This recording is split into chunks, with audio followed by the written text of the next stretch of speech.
We are playing against Aston Villa in the weekend on Sunday.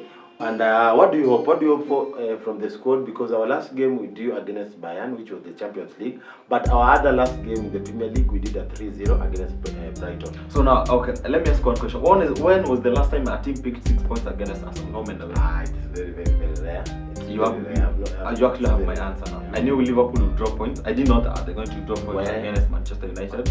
Actually, on my TikTok account, there's a video I did I saw about how Liverpool are going to, and I knew Liverpool are going to drop points against Manchester United. And also I feel by the end of the next 7 matches, they're also going to drop points because of how I saw them play and whatever is going on in Liverpool. I think the defense line, they have those 2 kids, Bradley and Kwanzaa. They're not yet experienced. We saw what happened with the Bruno Fernandes goal. Hello guys, karibu tena. This is Big Sports Africa, still your #1 online football channel in Africa right now. And I am still your host, Assassin Ibra. Today on our show, I have my familiar faces. They want to introduce themselves because we want to talk about the EPL. Let me start from my far end. This is official Mesh 7. Let's talk about Premier League. And this is former Arsenal player, Koino Jr. with you here. Thank you, Koino. Yes. So the Premier League is catching up. We are remaining with 7 games. We want to complete this thing. And I'm seeing Arsenal is on top of the table. Do you think that we are going to be there until the end of the season? I think this is a very interesting season for us. True. And I love the way it is. Last season, something happened to us and it really affected us. So this season, I'm so happy because we have very hard fixtures. Compared to last season, we had very easy fixtures. Towards the end. And I think we underrated those fixtures. So we lost concentration. And those small teams, Southampton, the likes of West Ham, the likes of Brighton, Nottingham Forest, they beat us. This season, we have Aston Villa, we have Wolves, we have Manchester United, we still have Tottenham, we have Chelsea, and some 2 teams. So these are very interesting. We cannot underrate Tottenham, we cannot underrate Aston Villa, we cannot underrate Manchester United, we cannot underrate Chelsea. Everton, they'll be fighting for relegation. It's really going to be a tight contest, and I love when the stakes are high. Last season, we thought we had seen these off. This season, we are toe-to-toe with our opponents. Like, the only difference between number 1, number 2, number 3 is 1 point. Number 1 and number 2 are tying on points. The goal difference is what we beat Liverpool on. Number 3, they are behind us with 1 point. It means we cannot afford even a single moment of mistake or any errors. Like, there is no room for errors at all. And I think Mikel has learned from his mistakes. The boys were naive last season. They cannot afford to be naive this season. They cannot afford to switch off. They have also they were overwhelmed. Yes, so you feel like we are going to win this league. We're playing good, and there was no enough depth in our team last season, especially with the bench. So this season, I'm so excited. I want to see what Mikel has in store for us, and I know it's going to be entertaining. And I know, final day, we will see this off. We are waiting for the final day, but Mesh 7, we saw that Maino gave us that big goal that helped us. Thank you to Manchester United and with their kid, Starboy Maino. So what do you think? What do you take of Liverpool and Man City? I've said Manchester United Starboy. How did you take of Liverpool getting that draw at Old Trafford? I knew Liverpool would drop points. I did not they're going to drop points against Manchester United. True. Actually, on my TikTok account, there's a video I did I saw about how Liverpool are going to and I knew Liverpool are going to drop points against Manchester United. And also I feel by the end of the next 7 matches, they're also going to drop points because of how I saw them play and whatever is going on in Liverpool. And I think the defense line, they have those 2 kids, Bradley and Kwanzaa. They're not yet experienced. We saw what happened with the Bruno Fernandes goal. Also, we have Manchester United in the second last match. And they can also do harm to us and give Man City the lead. Man City is a team that can win all the remaining 7 matches. They will draw points. But at some point, you can't predict. So you can't predict what will happen. Just hopeful. But we are hopeful. Man City, so we're just telling ourselves Man City are going to win all the matches so that we don't have an excuse of losing points. So because if say Man City are going to lose a point, so it will be okay also as if we lose a point. So now we should have in mind that Man City are winning all the matches. So we should not even in a single. And since we are not facing them, we have to win our own. So we have to win all our matches now. We are playing against Aston Villa in the weekend on Sunday.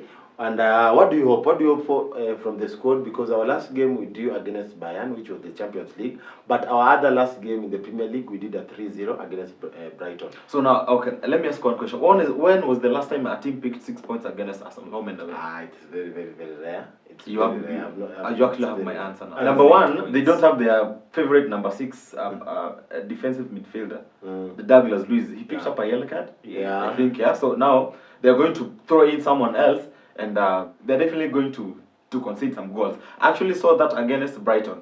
Brighton, De Zerbi is one of the best coaches in the Premier League, and he tried to match Mikel Arteta's tactics. But at the end of it, the boys were composed. That's actually the reason. Number one, I'm saying Arsenal are favourites to win this Premier League. And then also the De Zerbi said Arteta is one of the best coaches in England right now, and Arsenal is one of the best teams in Europe, because he knows how he set up his team to come to play Arsenal, because he expected to win something. He expected to come with points from Arsenal, but it was not possible. So we're expecting the same from Aston Villa. They're coming to play. They want to break that record. They're the only team that has picked up 6 points against Arsenal, but that's not going to be possible, because now the team is so focused. So Kowino, I just wanted to give us what tactics do you think Mikel Arteta should use in that game?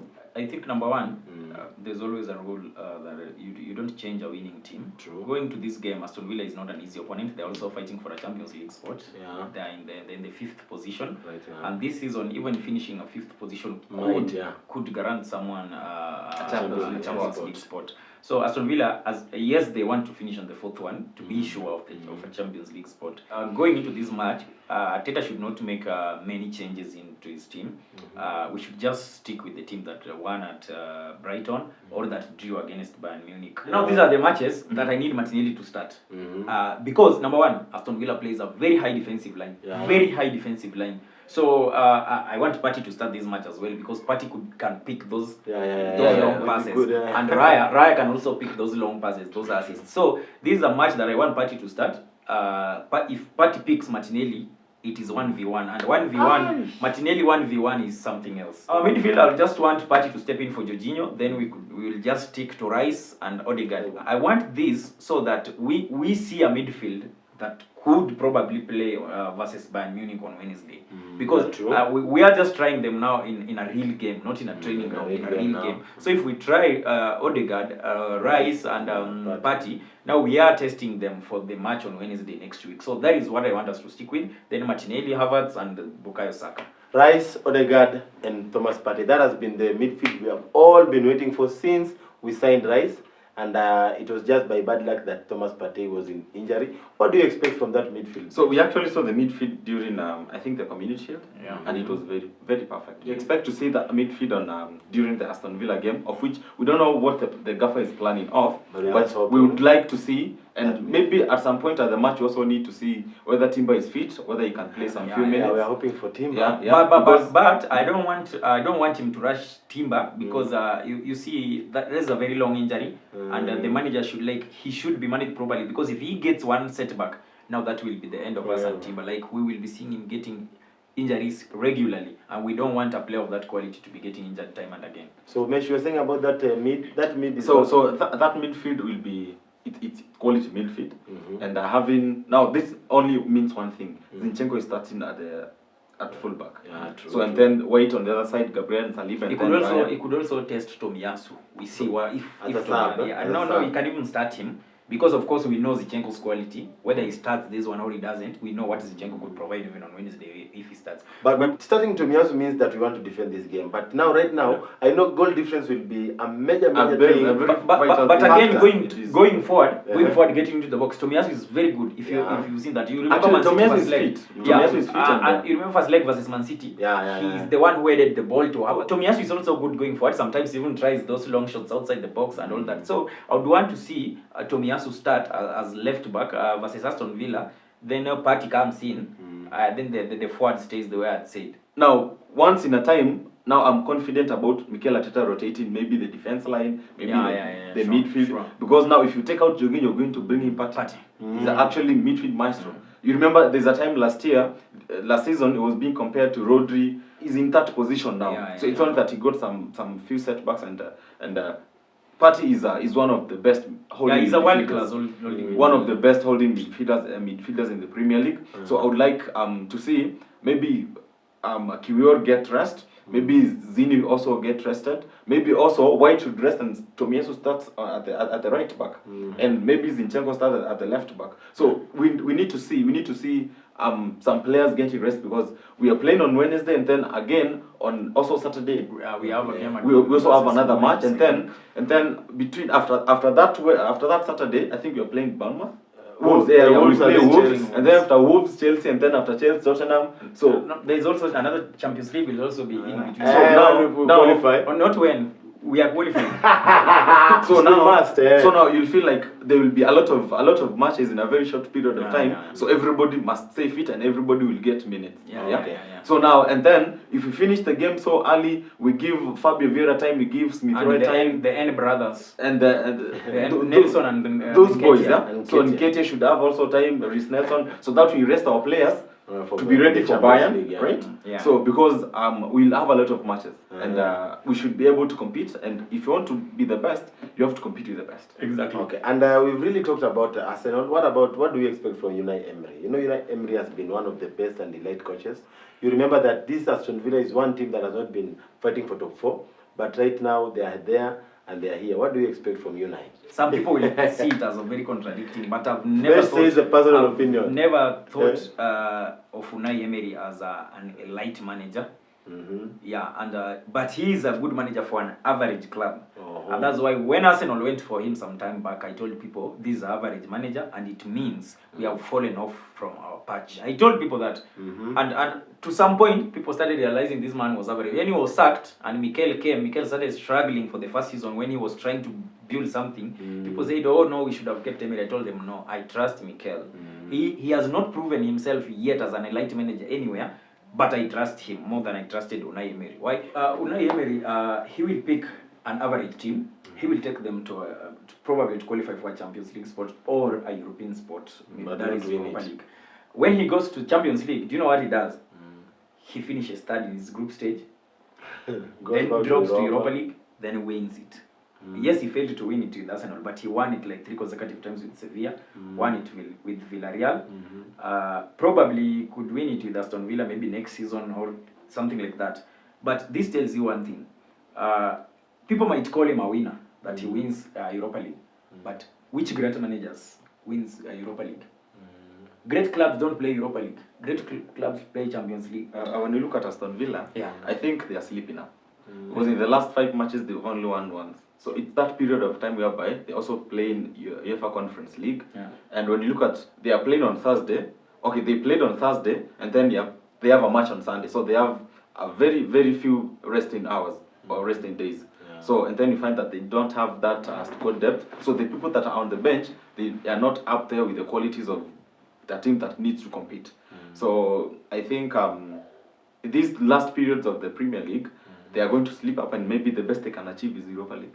Thank you. So what is your expectation in that Aston Villa versus Arsenal game at Emirates? I think he will come trying probably to get a draw out of it or a win, because as things stands, Manchester United is breathing down their necks. And it's not easy. Manchester United are a game in hand behind them, and there is not, like, I think it's maybe 8 or 9 points difference. And if Manchester United wins their game in hand, as much as Manchester United, we know they have also been, when you expect them to win, sometimes they draw, they lose a match. But all said and done, they know Manchester United is breathing down their necks, and Manchester United could be that one team that could play Champions League, could finish in the top 4 with a negative goal difference as it stands. So Aston Villa will come to the Emirates expecting to win that match. So I don't expect it to be an easy match for us as Arsenal. Because Watkins is there. I know he cannot shuffle Gabriel and Saliba, of course. They have good pacey wingers in Bailey and this guy Diaby. Though sometimes they don't start at once. It's an advantage to us that Douglas Luiz won't be playing, and Boubacar Kamara is also injured. So they won't have a natural central defensive midfielder, which means McGinn would probably fall deep. That is if he has finished his suspension, because he picked a red card in that match versus Tottenham, I think. I don't know if he has finished his suspension, but if he has finished his suspension, I think he'll play deep. So if he plays deep, being that Aston Villa also lost some of their creative players to injuries, I think they will struggle so much dealing with Arsenal. So Arsenal will have much of the ball, and if they play high line and we get one counter attack, I think they won't survive. Okay, man. So I expect to win that match comfortably. So I think we should go back to our normal scoring goals. We need to start scoring 5, 6, 4. Yeah, yeah. sure. So because we'll need the goals at the end of the season, because as the title race is very tight, and you need also, as much as you need the points, also need the goals. Yeah, it could even be 1 on goal difference. Yeah, so we expect to be a very tight match, but at the end of the day, we are going to score goals and we are going to win that match. Okay, thank you so much. I am expecting a clean sheet from David Raya, because right now he's one goalkeeper that is getting so much clean sheets, especially when we all know that he did not play all the games. He's 6 games down. Games, yeah. Anyway, to our rival fans, this is the Arsenal, and we're just winning our matches. We just want to win our matches and keep winning our matches. For Man City fans, don't worry. Also, win your matches, and let's meet at the end of the season. Any last message to Arsenal fans? So to Arsenal fans, keep humble, stay calm, and let's see what happens. To rival fans, keep crying.